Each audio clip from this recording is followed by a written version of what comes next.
Alors, les images, ben voilà ce que ça donne. Si je clique à côté et que je passe en affichage aperçu, voilà ce que ça donne. C'est une grille d'images. Bon, c'est évidemment foireux, parce qu'il y en a certaines qui sont verticales et d'autres horizontales. Bon, ben vous sélectionnez tout et vous demandez Objet, Ajustement, Remplir le bloc proportionnellement.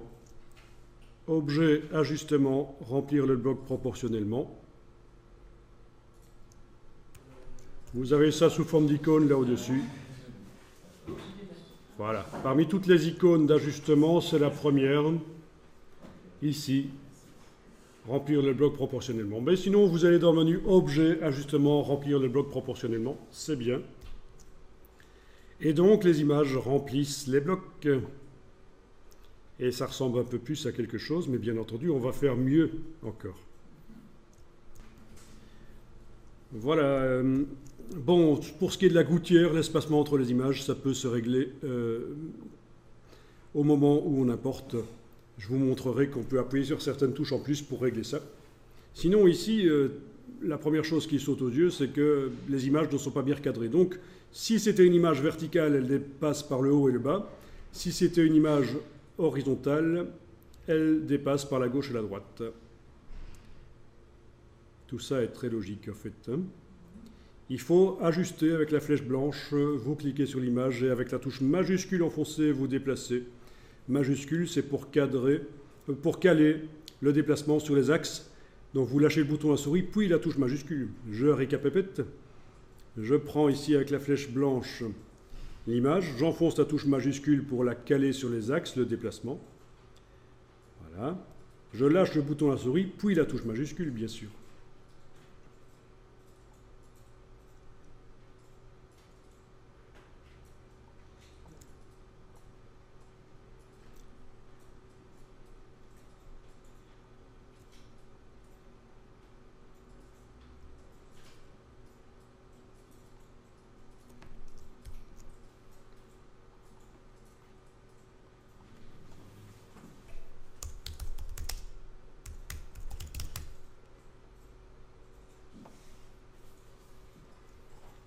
Ok, je vais ajouter une page au document. Par exemple, en prenant l'icône gabarit A et en l'amenant ici à côté. Voilà.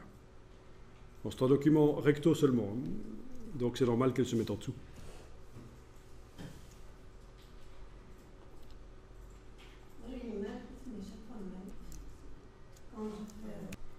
Bon, je vous montre juste des variantes ici. Cliquez, glissez et ne modifiez que le nombre de rangées. Voilà.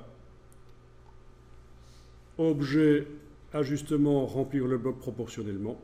Et voilà, et j'ai par exemple une table des matières interactive.